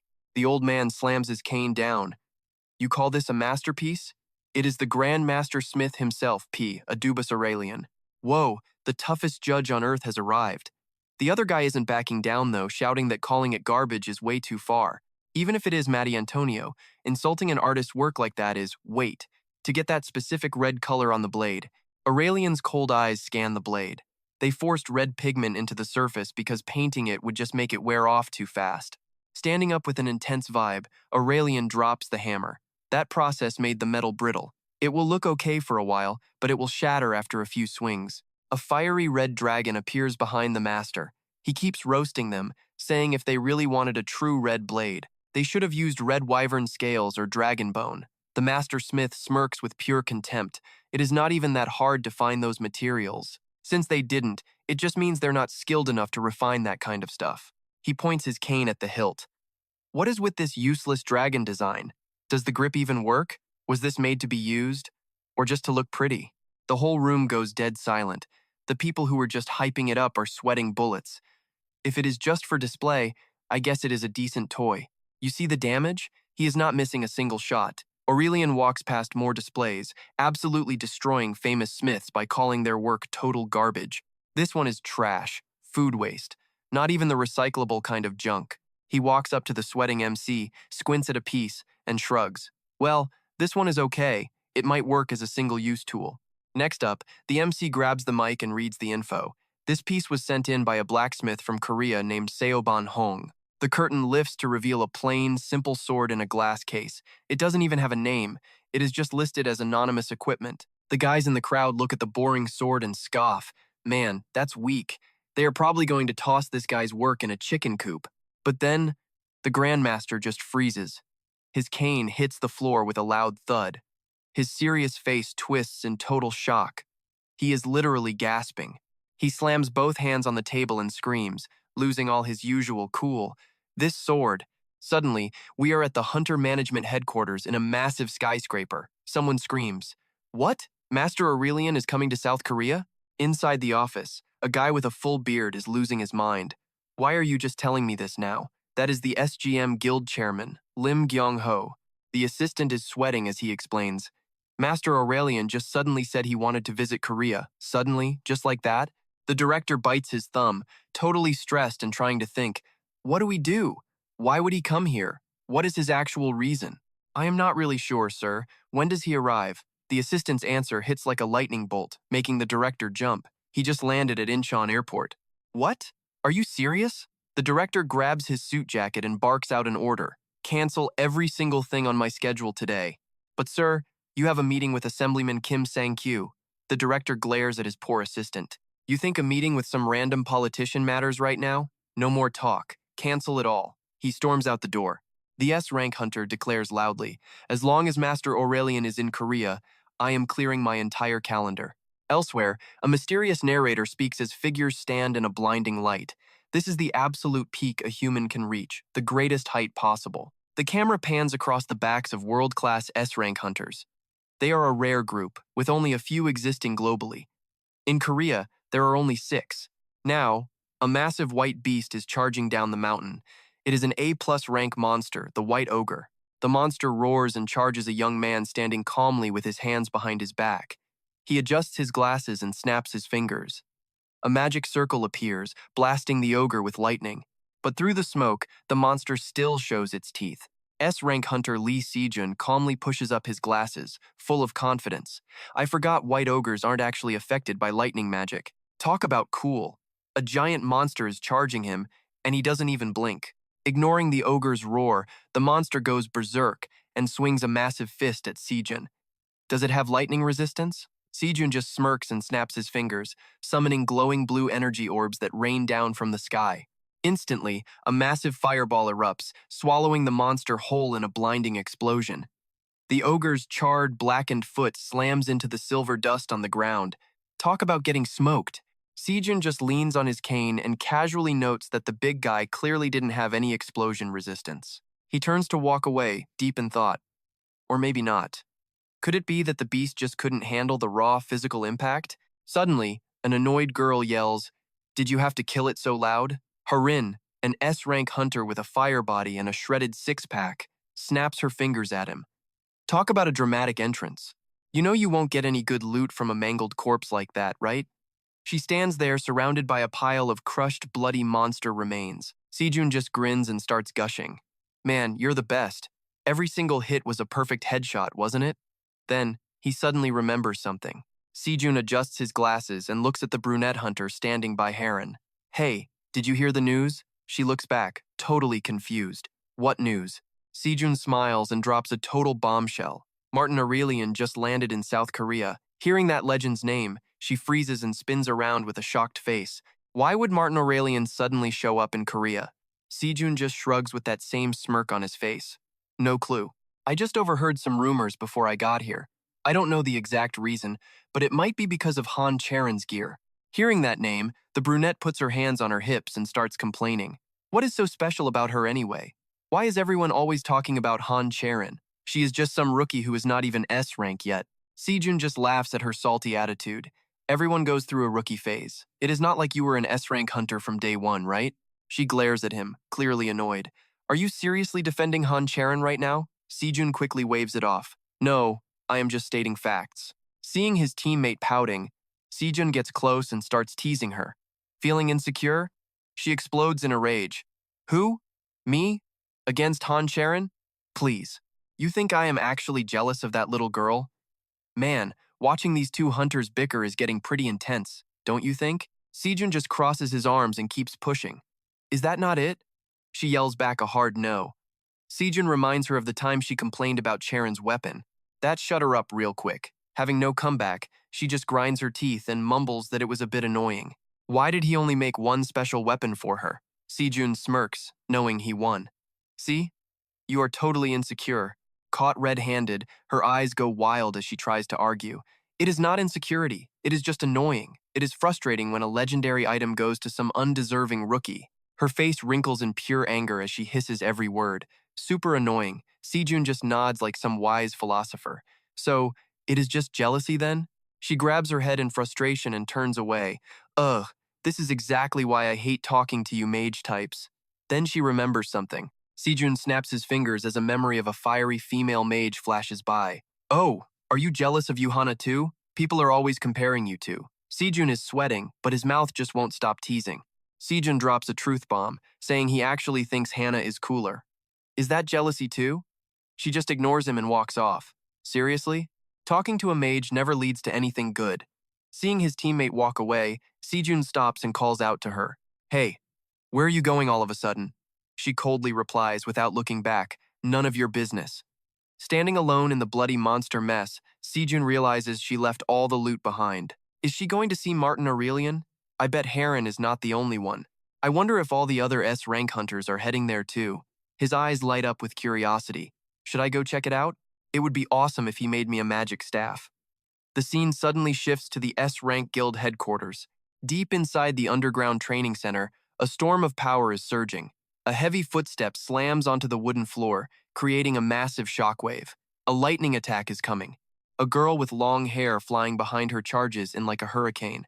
She swings a training sword wrapped in a red aura directly at the guy in front of her. Siu grits his teeth. He holds his blade up to block the heavy strike. Pure light explodes everywhere as the system triggers his ultimate combat combo, Infinite Taiji SS. This is getting intense. These two are actually trying to kill each other. Their swords clash with sparks flying, and shockwaves of energy rip through the air, blowing everything away. Through the thick dust, Han Charon's eyes glow like a wild animal. She swings her sword wildly to break Siu's defense. Siu starts sweating as the system warns him of insane power coming his way. High Queen rank SS power. A devastating cross slash comes down, but Siu's reflexes kick in. He accidentally throws a massive punch that sends Charon tumbling back, totally helpless. After that earth-shaking collision, the training room is filled with smoke. Siu jumps up in a total panic. He shouts out to the girl panting on her knees. "Oh my god, Charon, are you okay?" Siu rushes over and grabs her hand, checking for injuries while she weakly gasps out that she is fine. Fine? You trashed the whole gym and you say you are fine? The power of these monsters is seriously no joke. He looks at Charon's shoulder and bows his head. "I am so sorry. I didn't mean to go that far. I am not exaggerating. Your shoulder is really swollen." He thinks back to that crazy moment. Han Charon's final attack was absolutely brutal. "I accidentally used the High Queen's power without realizing it, even though I tried to stop halfway. There is no way she didn't get hurt." Charon suddenly looks up. Her eyes are sharp with zero regrets. "I am fine. I was actually trying to kill you, Siu." He gives a crooked smile, feeling a weird sense of pride. "Since I beat Cheon last time, she thinks that no matter how hard she tries, she can't win against me. Is that belief a bit much? A once-in-a-century genius is going all out against me. That is not easy." But thinking of the fat paycheck, he just puts his hand on her shoulder. "Stay still." After that, he tells himself to suck it up. I mean, 10 billion won a month for tutoring is insane money. Guess I can handle it. Suddenly, a soft green glow wraps around them, filling the training room with a divine aura of light. The system pings with good news. Divine healing, S+ rank, mastery up 48.91% plus 3.1. Charon gasps as her wounds close in seconds. "That is incredible," she whispers. Meanwhile, Siu plays it cool with a bored face, even if her heart is racing with shock. Checking his phone on the sly, Siu almost loses his mind. "For real, even I did not expect this much progress. My mastery just jumped 3.1% in one go. That is basically like cutting off and reattaching Li Jun's limbs over 1,600 times. Poor Li Jun, getting used as a human tape measure." While healing, he wonders could Han Charon actually have the heavenly martial holy body. The human body is like a tiny universe. Everyone has their own world inside, leading to unique physical traits and specialized abilities. Some of those bodies are legendary, like the extreme yin, extreme yang, or the overlord body. Even the nether spirit and heavenly demon forms are out there. Among all these talents, one stands at the top, the gifted body. A vision of Charon appears, glowing with raw power, the heavenly martial holy body, a form that can harmonize every energy in existence. It can even handle the weight of Taiji power. Siu lets out a breath, sweating a bit. No wonder she masters those skills so easily. Turns out she was born with the ultimate martial physique. Looking at her back, he realizes that healing her means training a literal god. Working on a divine body is basically the best training session ever. Once he finishes, he gives her forehead a playful flick to tell her to work hard. "But do not overdo it." "Yes, I will remember," she says. Then he remembers something important. "Oh right. When is that HMS evaluation again?" Charon answers while swinging her sword next month. Siu nods. The whole Korean hunter scene is buzzing about her rank-up test. Headlines flash through his head. SH Group's Han Charon. Will she become South Korea's 7th HMS rank hunter? She just awakened and she is already aiming for HMS? I guess these days you just need the right connections to move up. Well, she is definitely a looker. Siu sighs, thinking about everything that happened at the party and the upcoming test. She was always a hard worker, but now her drive is bordering on obsession. Slinging his wooden sword over his shoulder, he gives her an encouraging smile. Sure thing, but deep down, he knows she won't listen. As he starts walking, Siu calls out that today's lesson is officially over. "Do you want to come with me?" "Huh?" He gets the wrong idea immediately. "Go where? To your rank-up evaluation?" She just shakes her head. "Master Aurelian is arriving soon." Siu freezes in total shock. Wait, Why is Master Aurelian showing up out of nowhere? His brain starts connecting the dots, and he grins. Oh, the blacksmith seminar. Did that old guy actually pull off a win? Maybe it is about my Ori Halcon? Then he shakes his head. No way. It has only been a few days. The evaluation process is supposed to take 2 months. If he is here for Han Charon, he is probably just checking her gear before the big S-rank exam. That makes more sense. He turns to Charon and tells her he is fine. Giving a casual wave, he walks away with a smug look on his face. Grandmaster Blacksmith or whatever, who cares? I have got SS-rank divine alchemy. Meeting him would just be a massive waste of my time. The scene shifts to a dark, freezing room covered in blood and magic circles. A shadowy figure with long black hair smirks, whispering the name Master Aurelian. His blood-red eyes glow in the darkness as he speaks in a voice dripping with evil.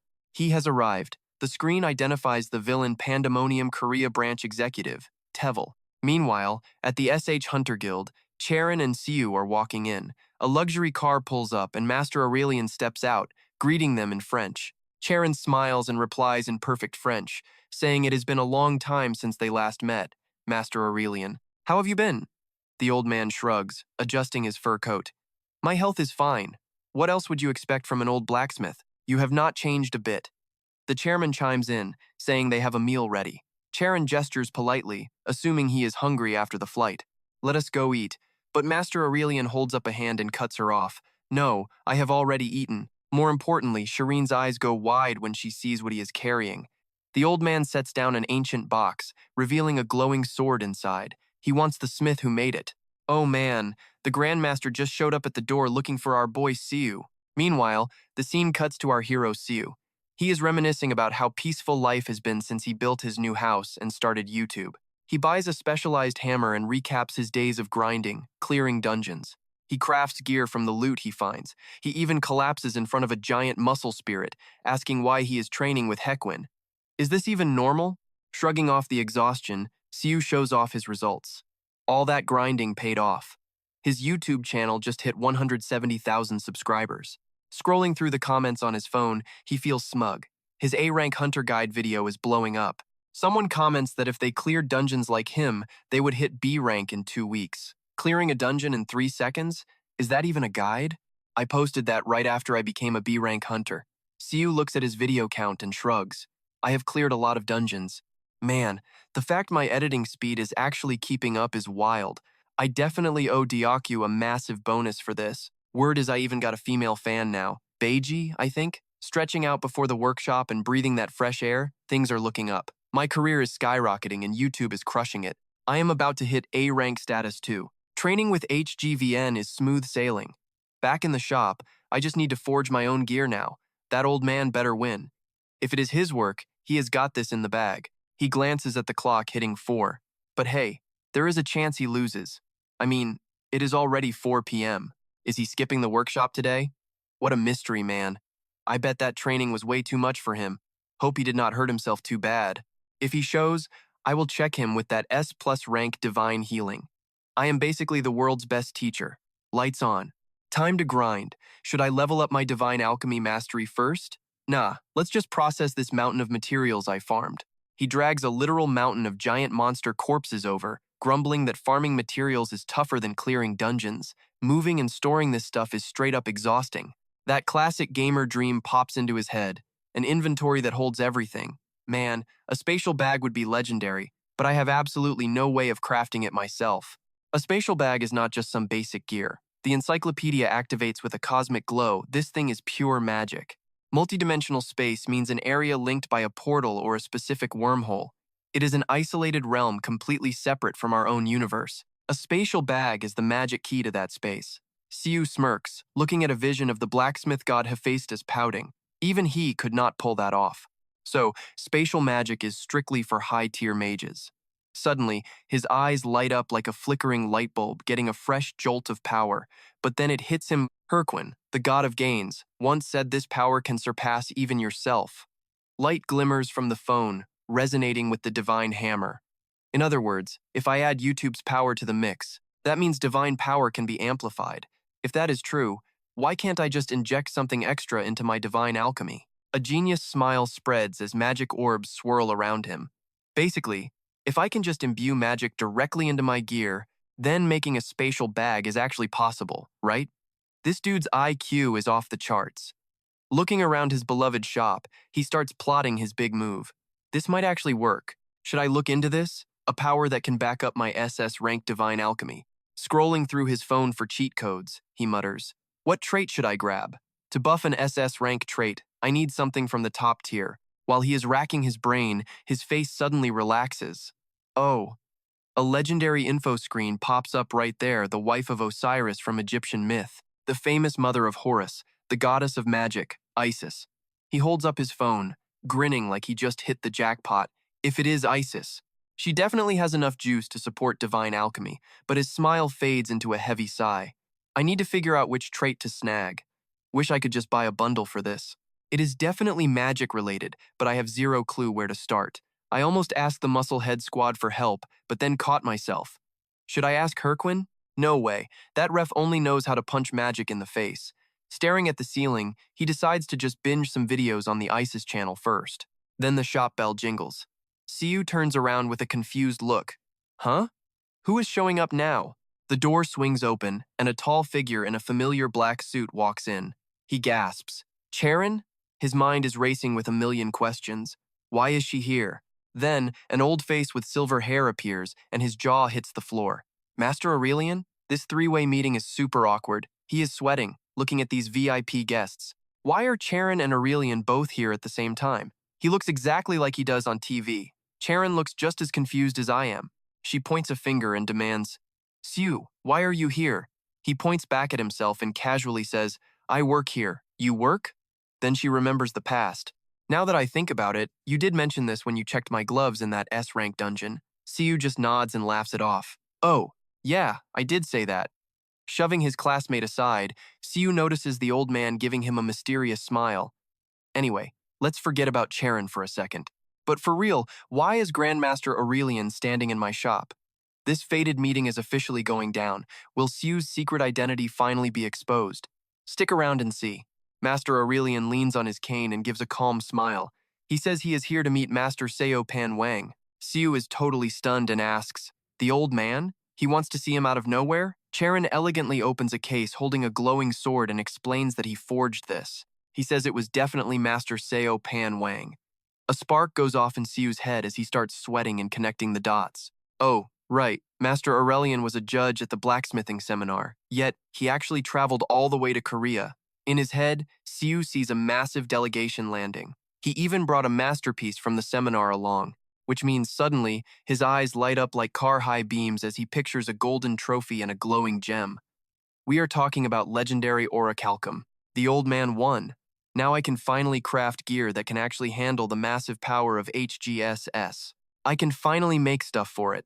Holding back his joy, Siu scratches his head and gives the VIP guests a fake smile. The old man is out. He just stepped out. Master Aurelian raises an eyebrow and asks if there is any way to see him. Charon looks on, repeating the question to make sure I heard. Man, Siu is breaking out in a cold sweat. His brain is literally looping the word orichalcum over and over like a broken record. Right now, the old man is not feeling so hot. Orichalcum.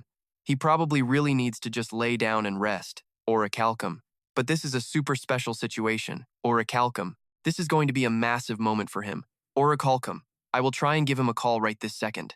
Putting his phone away after faking the call, he steps out with his most confident face. He said he is on his way and will be here soon. Charon sighs in relief.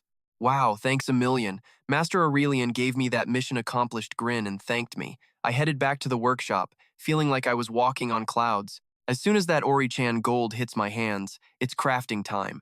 I ducked into a quiet corner and pulled out my trusty phone to kill some time. I hovered over the play button, wondering if I should finish that ISIS video. The thumbnail featured an Egyptian goddess grinning under a total clickbait title. Restore that thing? Piece of cake. The ISIS channel is verified. I laughed, thinking about those legendary doctors. Restore that thing, please. My map clearing skills are way beyond their old school medical theories. Even the legends say if you mess this up, there is no going back. The video opened on a scorching, desolate desert. Suddenly, the goddess slammed her staff down and light exploded everywhere. I muttered, no way, is she actually? Out of nowhere, Isis shoved her face right into the camera and gave me a super smooth, flirty wink. Hey there, viewers. Are you guys having some technical difficulties with your personal functions lately? I felt like I'd been struck by lightning. Seriously? Are the gods really this desperate for views? Can't myths exist without these sensitive topics? These functions are sacred powers tied to the origin of life itself. No need to be ashamed. I bet your face is turning bright red right now. She dropped to her knees, faking a sob with total crocodile tears. Honestly, losing that function is such a tragic thing for everyone involved. It is a tragedy for the guys and the ladies, too. Actually, we don't have one either, so I totally get the pain. A ridiculous flashback showed Isis bawling her eyes out because a fish in the Nile ate her husband's thing. She ate that? I gripped my phone, dripping sweat as I tried to wrap my head around this messed up divine history lesson. Greek and Roman myths are a mess 5 minutes before a disaster. Norse myths are a mess 5 minutes after a disaster. Egyptian myths are just a disaster every 5 minutes, and I'm starting to get dizzy. Suddenly, Isis flipped her script and started posing with total confidence. So, I just built a new one for my husband. The scene cut rapidly as she slammed her staff down. I just stood there, completely lost on what she was doing. What the heck is she doing? Is this some weird ancient Egyptian ritual? Suddenly, she started posing like one of those mo-made cafe girls you see in the city. She kept chanting some nonsense like Oshikuna, Oshikuna. Then, she hit the peak of cringe by making a finger heart and shouting, "My heart!" I hollered in shock, my face totally twisted. Where on earth did she learn to do that? No, seriously, what part of this is actually getting better? While I stood there speechless, a massive pillar of magic shot into the desert sky, leaving me staring at my screen in total silence. I was drenched in sweat, staring blankly at the screen with a gray face. What in the world did I just witness? Is that even something a normal person should be watching? Regardless, one thing was for sure, ignoring all the cringe. My inner craftsman was starting to tingle with a new sense of hope. Isis actually has the power to add special functions to gear. She might even be able to bake multi-dimensional space right into the equipment. My eyes lit up as I prepared to shell out some cash. If she has the power to create that for Osiris, this is possible, right? Let's see. How much is the membership fee? Just then, the doorbell rang, shattering the mood. I looked toward the door and saw someone stumbling in, gasping for air. I nearly dropped my phone in surprise. A blonde guy, drenched in sweat and breathing like he'd run a marathon, burst in like a hurricane. "Is Master Aurelian really here?" he yelled. He suddenly realized how quiet it was and slammed on the brakes. He stood there frozen at the door when he saw Charon and our VIP guest both staring right at him. His sweaty face went from frantic to totally shell-shocked. He started stammering, Is that really the legendary Master Aurelian?" Instead of being annoyed, the great Master Aurelian just smiled. "Congratulations on winning the workshop competition," he said warmly. The air turned to ice. The blonde guy's jaw hit the floor, his brain totally short-circuiting.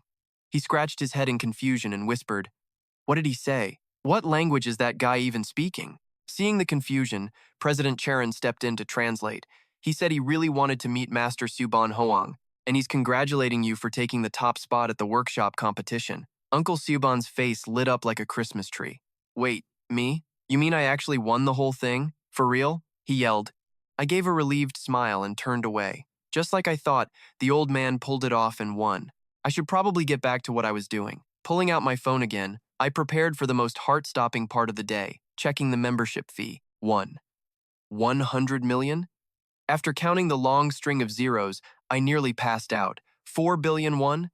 The membership fee for the other guy was 20 billion, so the price just doubles every single time? I started sweating as I checked my balance.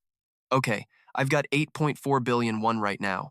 If I break down my income and expenses, I pictured Charon glowing with a purple aura, my one big ray of financial hope. First off, there's the 10 billion won I get for tutoring Han Charon. Then there's the gear crafting income and about 8 million from YouTube revenue. So that makes 1.38 billion won total. But before I could even celebrate, a massive list of bills smacked me right in the face. Time for the expensive part, totaling it all up.